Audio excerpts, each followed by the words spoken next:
My name is Victoria Hayes, and at 55, I thought I had seen it all. I built Hayes & Co. from the ground up. Brick by brick, contract by contract, I transformed a struggling local construction firm into one of Chicago's most respected companies. For over 3 decades, I led with grit and vision. While others doubted me in boardrooms dominated by men, I stood tall. While competitors tried to edge us out, I expanded our reach across the Midwest. By the time I was in my 50s, Hayes & Co. wasn't just successful, it was an institution. And yet, none of that mattered when my own blood decided I was no longer useful. It started subtly. My eldest son, Brandon, began suggesting I step back to enjoy life. My daughter-in-law, Clara, mentioned how stressful the CEO role must be for me at my age.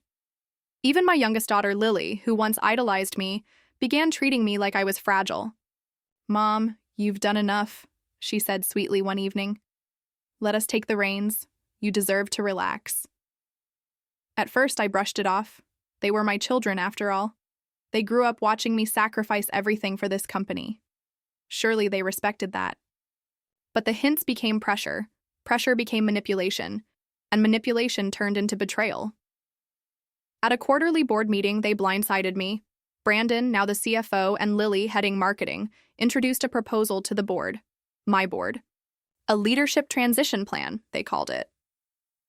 Brandon spoke smoothly about future-proofing the company. Lily chimed in about modernizing leadership. Clara sat in the corner, smiling politely, as if this was all for my benefit. I sat frozen as my life's work became a negotiation I wasn't invited to. "You're still the founder, Mom," Lily said carefully, her eyes avoiding mine. "But we think it's time for fresh energy." I was stunned, betrayed, furious. But more than that, I was blindsided. They had been planning this. Weeks, maybe months. The board, filled with executives I had mentored for years, turned their eyes away, complicit in the quiet coup.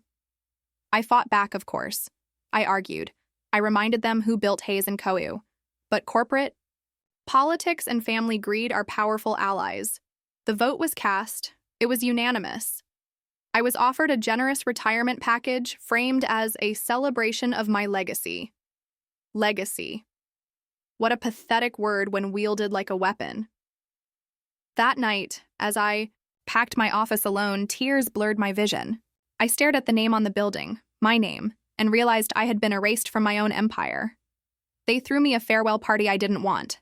They posted glowing tributes online about my incredible journey. But behind those smiles and hashtags, they were celebrating. I was out. They were in. For the next few months, I tried to move on. I traveled. I redecorated my house. I even considered writing a memoir, but none of it filled the void. Every morning, I woke up thinking about contracts, clients, and growth strategies. My mind couldn't turn off. Worse, I watched from afar as they butchered my company. Brandon made flashy, reckless deals. Lily rebranded the company with hollow marketing buzzwords. Clara, appointed herself as the chief culture officer and began slashing benefits to boost profits. Morale plummeted. Loyal employees began quitting. Clients whispered doubts. Hayes & Co. was bleeding slowly, but surely. Still, they smiled in interviews, praising each other as innovative leaders. I seethed in silence, until silence wasn't enough. One night, after watching a disastrous press conference where Brandon couldn't even answer basic questions about company strategy, something inside me snapped. I wasn't done. I wasn't finished. I wasn't obsolete. They thought I was soft. They thought age made me weak, but they forgot who I was. I didn't build Hayes & Co. by playing nice. I built it by being smarter, faster, and more ruthless than anyone else. I stared at my reflection that night, lines around my eyes, silver streaking through my dark hair, and I didn't see a retired woman. I saw the storm they never saw coming. I picked up my phone and made my first call. An old friend, a former COO. I trusted more than anyone, answered groggily. "Victoria? It's late. What's wrong?" I smiled, a fire rekindling in my chest. "I'm getting my company back," I said coldly. "And I'm going to make them regret the day they thought they could replace me." The war for Hayes & Co. had just begun, and I intended to win. Quietly, strategically, completely. The first few steps were quiet. That's how I wanted it. You see, when people believe they've won, they stop watching their backs.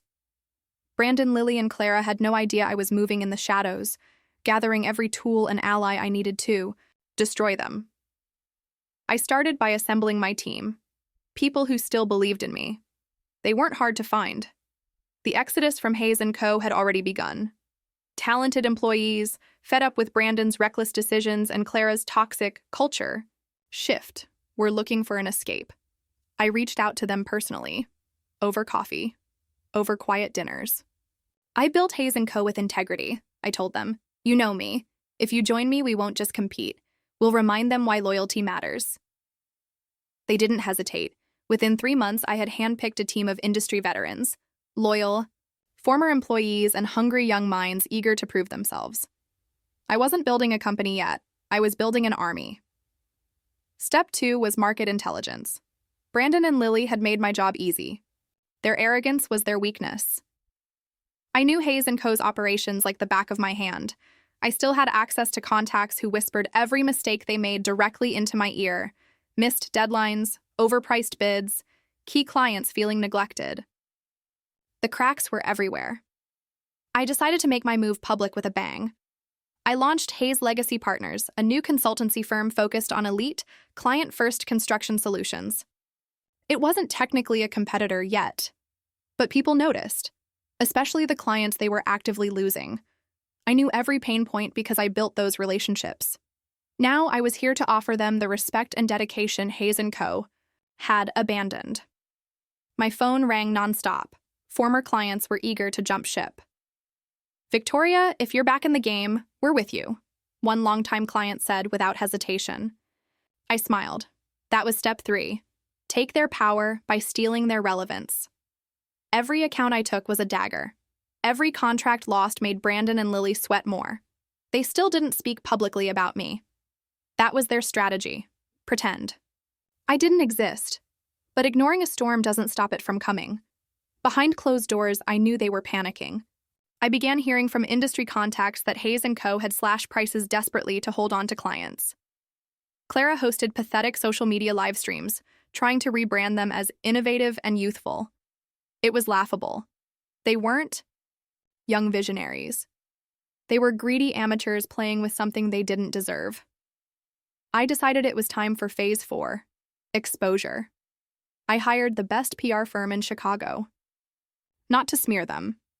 No, that wasn't necessary. I just let the truth speak for itself.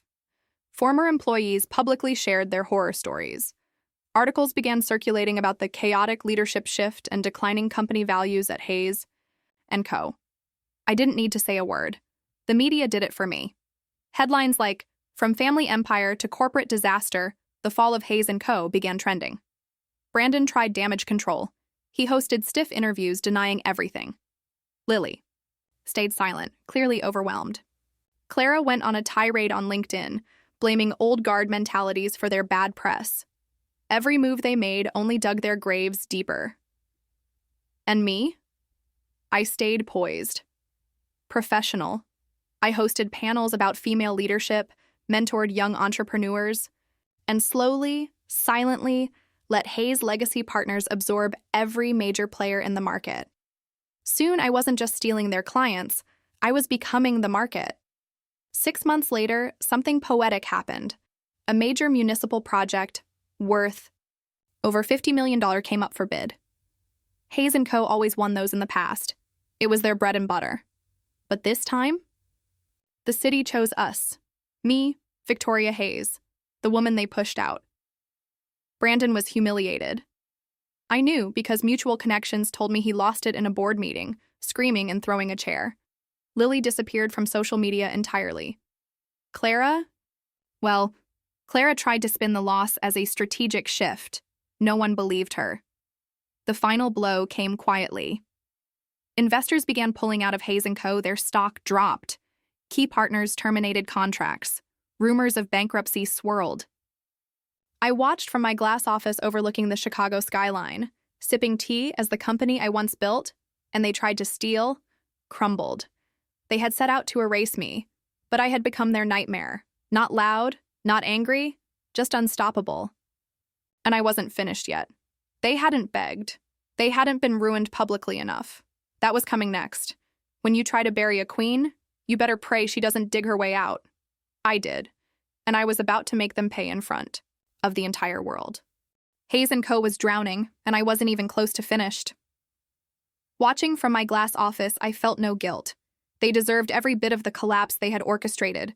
But I knew, if I wanted this revenge to last forever, I couldn't just let them fade away quietly. No, they needed to be destroyed publicly. I wanted the world to watch as they lost everything. I wanted them to feel every ounce of humiliation they so gleefully handed to me. So I planned my final moves carefully, like a chess master lining up the perfect checkmate. First, I intensified the pressure where it hurt the most, their clients. Brandon and Lily's arrogance had alienated them long before I stepped back into the arena. All I needed to do was offer a safer, better home. My team and I rolled out a personal outreach campaign. No cold calls, no flashy ads. I sent handwritten letters. I called longtime clients personally. I know Hayes & Co. used to mean something to you, I said, my voice calm and confident. That spirit lives on here with me. One by one, they signed over. Massive commercial accounts, loyal municipal partners, and high-end residential developers abandoned Hayes & Co. like rats fleeing a sinking ship. Within 3 months, our market share doubled. That's when I initiated Phase 2, isolating them internally. I quietly targeted their key staff, project managers, engineers, department heads, people who kept the company running. I offered them better pay, flexible work environments, and, most importantly, respect. They didn't hesitate. The moment the first major resignation letter leaked, chaos erupted inside Hayes & Co. Brandon scrambled to hold team meetings. Lily pushed out desperate posts about exciting new hires coming soon. Clara, she posted vacation selfies, oblivious to the disaster unfolding. Behind closed doors, things were worse than they appeared. Through my network, I learned employees were calling Hayes & Co. the Titanic. Worksite mistakes increased. Projects stalled. Clients threatened lawsuits. I knew what was coming next. Financial implosion. So I delivered the killing blow. Using public records and insider tips, my legal team exposed multiple compliance violations Hayes & Co. had accumulated in desperation to cut costs. Safety shortcuts, unlicensed subcontractors, delayed permits. It was ugly. I didn't leak the story directly. No, that would have been too obvious. Instead, I passed the evidence to a respected industry watchdog journalist. 2 weeks later, the headline shattered what was left of their reputation. Exposed. Hayes & Co. under investigation for major safety violations and fraud. Stocks plummeted. Investors fled. Brandon and Lily held an emergency press conference, their faces pale and strained. They denied everything, blamed anonymous whistleblowers, and begged for time to fix the issues. But no one cared anymore. Contractors terminated agreements overnight. Banks pulled credit lines. Lawsuits piled up. So quickly that Hayes & Co. was forced to file for Chapter 11 bankruptcy within a month. I thought that would satisfy me. Watching Brandon fumble through a tearful bankruptcy hearing, seeing Lily avoid paparazzi like a disgraced reality star, even witnessing Clara delete every social media account, it should have been enough. But it wasn't. They still hadn't looked me in the eyes and admitted defeat. So I made sure they would. I attended the bankruptcy auction in person. They didn't expect to see me. Brandon's face went ghost white when I walked into that sterile courthouse wearing a tailored navy suit and my signature pearls. I bid aggressively on every asset they cared about. The headquarters building, their prized equipment, even the name Hayes & Co. When the final gavel dropped, I had it all. Everything. Brandon tried to approach me afterward, his face contorted with desperation. Mom, Victoria, please don't do this. It's still our family name. I smiled coldly. Not anymore. Lily stood behind him, tears streaming down her face. We were just trying to modernize. We didn't mean... I cut her off sharply. You meant to erase me. And you almost did. But now I've erased you. Without another word, I left them standing there, broken and forgotten. Within weeks, I rebranded everything. Hayes & Co. became Hayes Legacy Group. The new name was intentional. I wasn't just taking back my company. I was taking back my story. Press headlines exploded again. Victoria Hayes reclaims throne after family betrayal. Industry cheers her return. Former clients celebrated.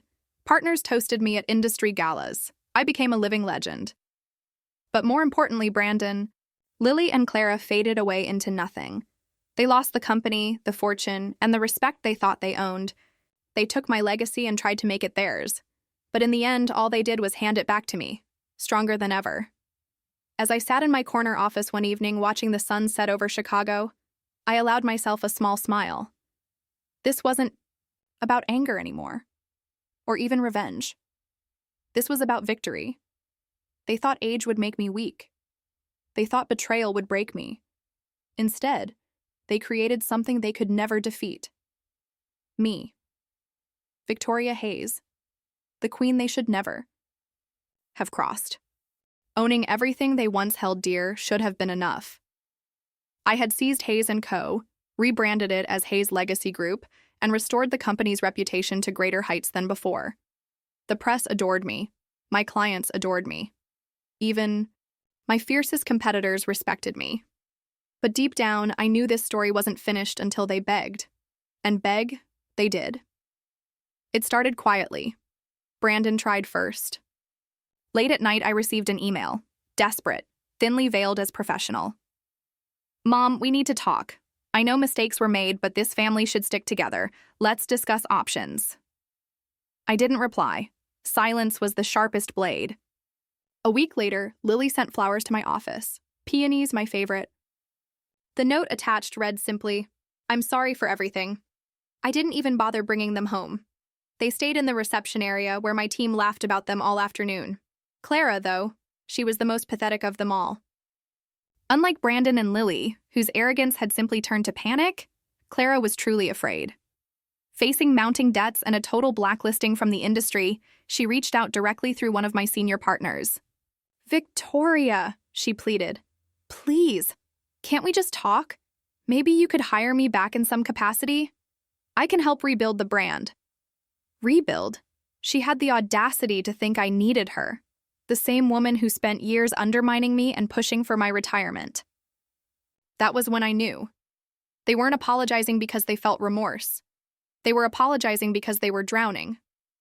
Without my empire to hold on to, they were nothing. Less than nothing. Still, I stayed quiet. I let them sweat. I let them feel the sting of every door closing in their faces. Former friends no longer returned their calls. Partners laughed at their proposals. Even their once loyal staff avoided them like a bad rumor. They had burned every bridge, and now they were choking on the smoke. Months passed. Hayes Legacy Group exploded in growth. I launched new divisions, entered new markets, and became one of the most talked about entrepreneurs in America. Forbes called me the comeback queen. CNBC labeled me unbreakable. There were whispers about turning my story into a movie. That's when Brandon tried one last time. He showed up unannounced at my office. Security called up, confused. I allowed him in, not out of kindness, but curiosity. I wanted to see how far he had fallen. He walked in looking nothing like the confident CFO who once orchestrated my removal. His suit was wrinkled, his eyes hollow. His hands trembled as he spoke. Mom, he said quietly, I know you have no reason to forgive us. I know we messed up. But please, Lily's struggling, Clara's bankrupt. We've lost everything. Could you at least help us survive this? I leaned back in my chair, studying him like a stranger. Survive? I repeated, my voice devoid of warmth. You plotted behind my back. You humiliated me in front of the board. You celebrated my downfall. Why should I help you now? His face crumpled. Because you're better than this, he whispered. I smiled coldly. No, Brandon, I'm exactly this, he begged. For 5 long minutes, he pleaded for jobs, for mercy, for anything that would save them from the abyss they had willingly jumped into. I said nothing. When he finished, I stood slowly and walked around my desk until we were eye to eye. I built this company twice, I said softly, lethal in my calmness. Once for the family, and once for myself. You chose greed. I chose survival. You lost. He opened his mouth to argue, but I silenced him with one sentence. I will never save people who once celebrated my ruin. I motioned to security. They escorted him out without another word. That was the last I saw of Brandon. Lily moved to Florida months later, trying to start a small business no one cared about. Clara? Rumor had it she divorced Brandon and disappeared. Completely. Rumored to be working retail under a fake name just to pay her bills. I didn't care enough to find out. What mattered was that I won. No, I dominated. The empire they tried to steal now stood taller than ever. Every board meeting, every gala, every headline. They reminded the world who the true queen was. Me, Victoria Hayes. I wasn't driven by revenge anymore. That phase had passed. I was driven by power, by legacy, by ensuring no one ever questioned my worth again. Sometimes I'd sit on the balcony of my Chicago penthouse, drink in hand, watching the city lights below. I'd wonder if they ever thought of me, if they regretted their choices, if they hated how their story became my stepping stone. Then I would smile softly, knowing the answer didn't matter. I wasn't in their world anymore. They were beneath mine, forgotten, erased, exactly where traitors belong. Months passed, then a year. The scandal faded. Brandon, Lily, and Clara became nothing more than whispers and occasional cruel jokes at industry events. If you didn't know the history, you wouldn't even recognize their names anymore. They were gone, swallowed by the very world they once believed they ruled. But me? I became untouchable. Hayes Legacy Group wasn't just surviving, it was thriving in ways I never imagined. Every quarter shattered previous records. We expanded to new markets overseas. Our name became synonymous with not just construction and development, but with leadership, integrity, and brilliance. People didn't just want to work for us, they fought for the opportunity. Awards flooded in. I accepted honors from national business councils, appeared on morning shows and late-night interviews, and was approached for book deals. Victoria Hayes, the woman who refused to stay down. That's what they called me. Internally, I kept my circle tight. Those who had been loyal during my darkest days held the highest positions. I trusted them, and they never let me down. Loyalty was everything to me now. I ran the company with fairness, but I never forgot. Betrayal has a way of etching itself deep in your bones. There was no room for snakes in my empire. I became a mentor to young women across the country. Universities invited me to speak, where I told my story boldly and unapologetically. Let them underestimate you, I often said. Let them push you aside, and when they do, make sure they regret it. They always did.